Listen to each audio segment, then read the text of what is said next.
How's everybody doing? Wasn't gonna record a video of this guitar because I know people don't really pay much attention to the acoustic stuff on YouTube.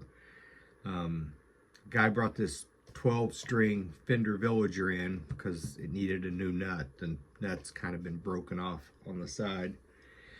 And I had ordered one and got it in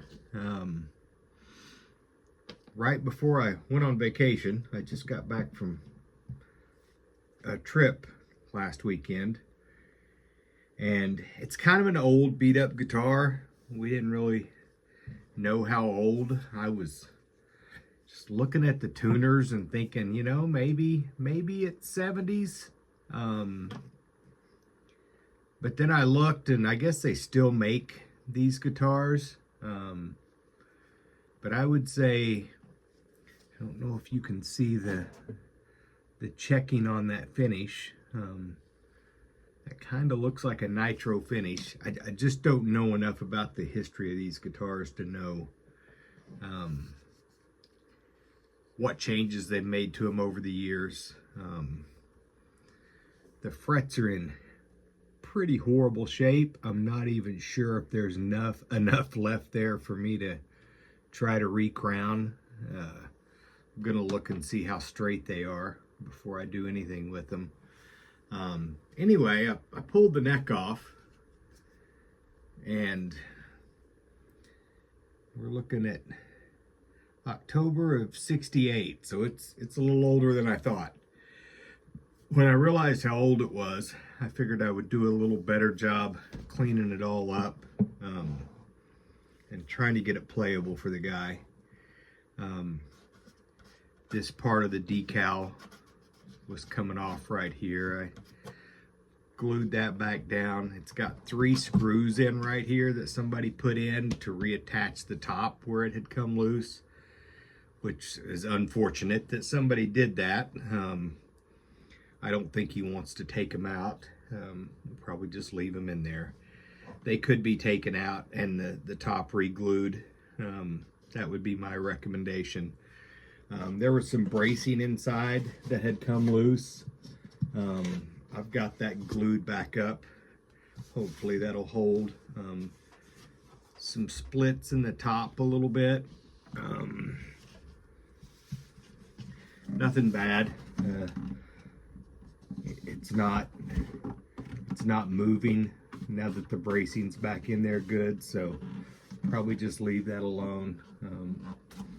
The body's pretty, you know, understandably rough, being as old as it is. They lost a strap button at some point. So I'll polish it up some, clean it up, polish it up. I'm not gonna mess with the finish any more than needs to be. The biggest challenge I've got right now is that one of the neck screws was broken, and these are 4-inch long neck screws. And I have no idea where to find one. They're all pretty nasty on the end. Looks like they've been had the wrong size screwdriver in them a couple of times. So trying to find some neck screws may pose a bit of a challenge, but I'll get some. Dig around online a little bit more. Leo found them. Surely the rest of us can find them. Or I may probably CBS by that time, but I don't know what year they started making these guitars. Anyway, I'm gonna try to get this back as close to in decent playing condition as I can for this guy.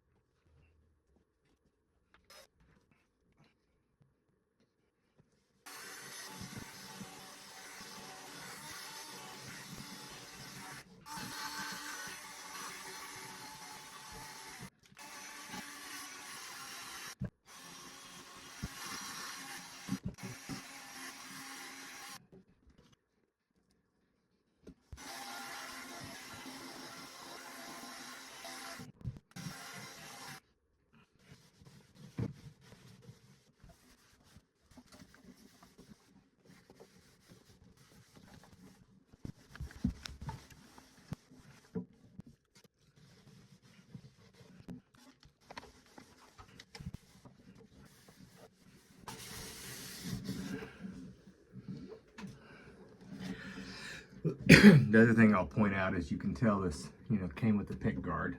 Once upon a time had a pick guard on it, but that's been long gone. I looked online. You can probably get one, but they're not cheap. I'll leave that to him. If he wants to do it, he can do it.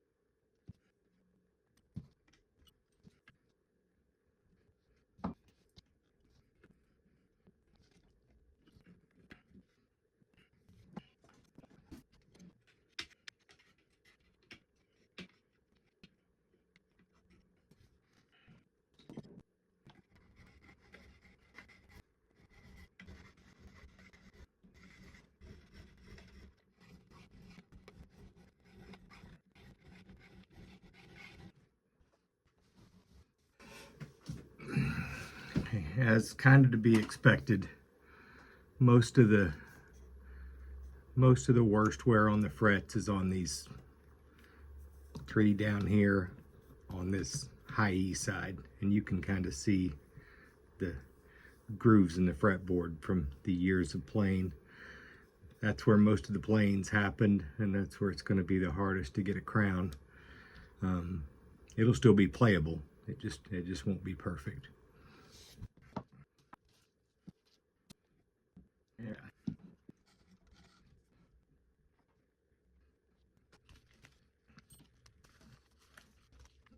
And unfortunately, the nut that I ordered off of eBay, it said,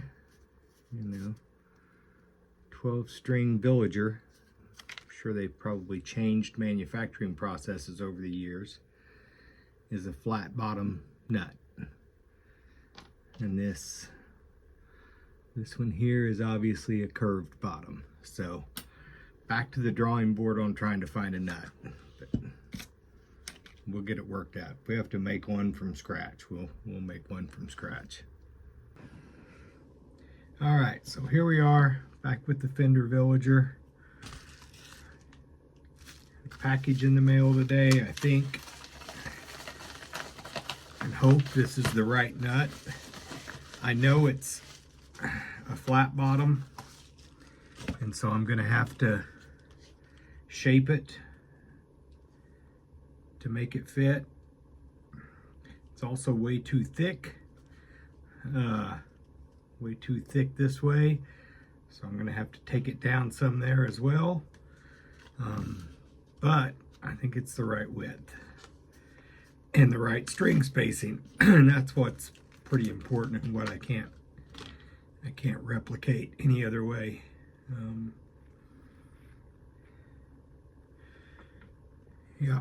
Yeah. So we got the right width. It is going to be way too tall this way. It is way too thick this way, and it is not curved on bottom.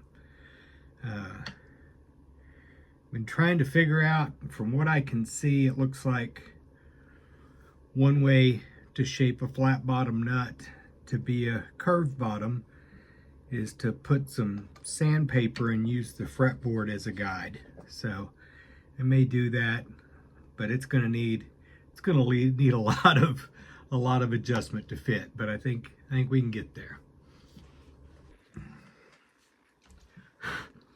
All right, I took it back to the belt sander to get the thickness right. I took the height down some, not quite far enough, but I've got the radius sanded into the bottom, and I know it's still going to be too tall, but I'd rather it be too tall than too short.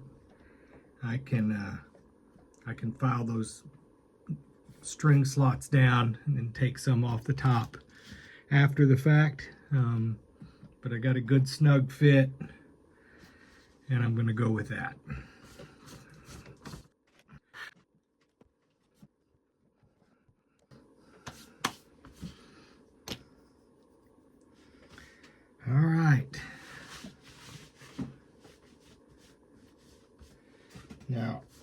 I have never strung a 12-string guitar, and I'm hoping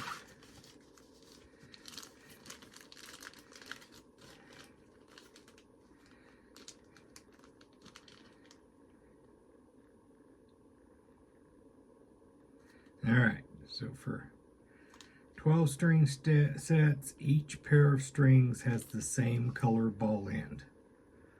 That's helpful for Diodario.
All right, we are all put together, stringed up.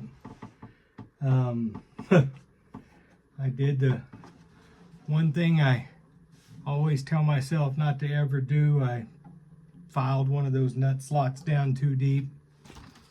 I ended up having to go back and fill it with some bone dust and super glue, but I got it. It's not the ideal solution, but it's better than trying to order another nut and wait on it to come in and then have to reshape it again. So it's in there. It works well. I had to shim that neck. I had a 1 degree shim from StewMac that I had to put in there to get the action down somewhere reasonable. It's still a little high, higher than I would like up at the 12th fret, but it's within acceptable range for an acoustic. And from what I understand, on a 12 string, you can't intonate past about the 4th or 5th fret anyway. So probably not going to be a lot of playing going on up here. Overall, it's a pretty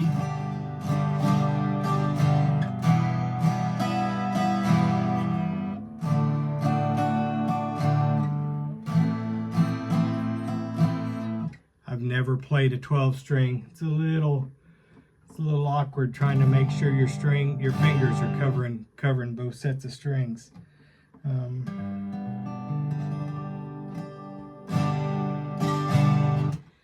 Anyway, I'll play it for a couple of days, see if there's anything else that needs to be adjusted before I give it back to the dude, but I think it looks pretty good for a 57-year-old guitar. Told somebody this guitar is just almost as old as I am, and in about the same shape. I think we both need a little bit of work. Let me know what you think. I don't know what this is worth. I've seen some on Reverb. Obviously the old ones are worth more than the newer ones, but I'd say the dude that got this one, I don't think he gave much for it, so I think he got a pretty good deal on it. If nothing else, it's a piece of history, which is kind of cool. Hopefully he can find a pick guard, because they come with a pick guard, and you can see the outline of where the pick guard used to be. All right, hope everybody's having a good week, getting ready for Halloween, and like and subscribe if you hadn't already. I sure appreciate it, and we'll see you soon.